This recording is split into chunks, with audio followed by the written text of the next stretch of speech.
இப்ப தமிழகத்துல பெண்களுக்காக பாத்தீங்கன்னா ரூபாய் 5,000 தமிழக அரசு கொடுக்க போறாங்க. இது ஆண்கள் பார்த்துட்டு இருக்கீங்க அப்படின்னா உங்க குடும்பத்துல இருக்கக்கூடிய பெண்களுக்கும் இது பொருந்தும். அனைத்து பெண்களுக்குமே கொடுக்க போறாங்களா? தகுதிகள் என்ன? வயது வரம்பு என்ன? எப்படி நம்ம இந்த 5,000 அமௌண்ட்டை பெறுறது அப்படின்ற முழு விவரம் தெரிஞ்சுக்க வீடியோ முழுமையா பாருங்க. அண்ட் ஃபர்ஸ்ட் டைம் இப்பதான் நம்ம சேனலை பாக்குறீங்க அப்படின்னா மறக்காம ஒரு லைக் பட்டனை தட்டி விட்டுருங்க.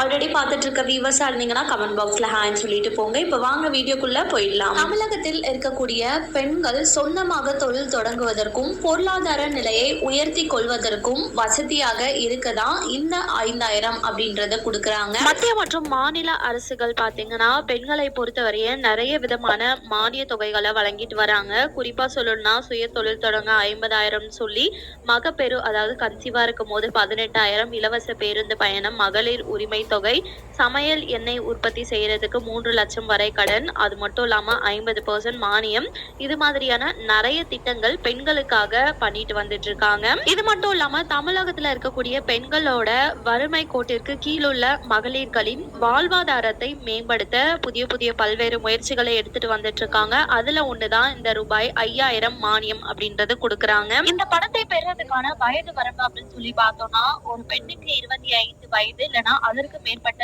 வயது உடைய பெண்கள் அனைவருமே இந்த திட்டத்துல பயன்பெற முடியும். 5,000 அப்படின்றதும் வாங்க முடியும்.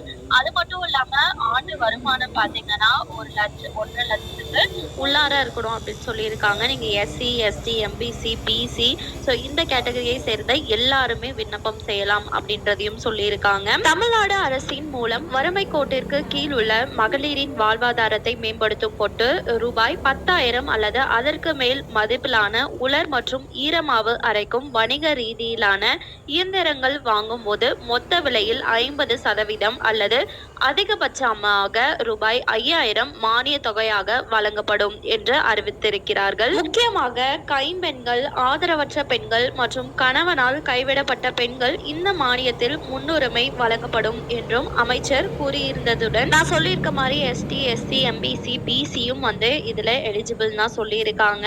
அது மட்டும் இல்லாம இந்த திட்டத்தோட பேரு பாத்தீங்கன்னா தமிழக அரசு கிரைண்டர் மானிய திட்டம். இந்த திட்டத்தின் பேரே இதுதான், வெட் and try grinder subsidy scheme அப்படின்ற திட்டத்தின் மூலமா தான் நம்மளுக்கு ரூபாய் 5,000 அப்படின்றது பெற போறோம். எங்க போயிட்டு இந்த 5,000 பணத்தை நம்ம பெறது அப்படின்னு சொல்லி பார்த்தோம்னா நமக்கு தேவையான ஆவணங்கள் என்னன்னு சொல்லி ஃபர்ஸ்ட் பார்த்துடலாம். பிறப்பு சான்றிதழ், ஆதார் அட்டை, குடும்ப அட்டை, வருமான சான்று. கைம்பெண்களா இருக்கீங்க, இல்ல ஆதரவற்ற பெண்களா இருக்கீங்க, கணவனால் கைவிடப்பட்ட பெண்களா இருக்கீங்க அப்படின்னா அதற்கான சான்று இருக்கவங்க எடுத்துக்கோங்க. நான் இப்ப சொல்லி இருக்கக்கூடிய இந்த கேட்டகரியில வரவங்களுக்கு மட்டும் வருமான வரம்பு எதுவும் கிடையாது. ரிமைனிங் இருக்க பீப்புள்ஸ் எல்லாருமே வருமான சான்று அப்படின்றத கட்டாயமா வச்சிருக்கணும் அப்படின்னு இருக்காங்க. இதெல்லாம் எடுத்துட்டு உங்களுக்கு பக்கத்துல இருக்க மாவட்ட சமூக நல அலுவலகத்துக்கு போயிட்டு நீங்க விண்ணப்பிக்கிறீங்க அப்படின்னா நீங்க இந்த ரூபாய் 5,000 மானியத்தை பெறதுக்கு எலிஜிபிளா இல்லையா அப்படின்னு செக் பண்ணிட்டு உங்களுக்கு அந்த பணம் அப்படின்றத வழங்கிடுவாங்க. இது ஒரு சூப்பரான ஸ்கீம், யாரும் மிஸ் பண்ணிடாதீங்க.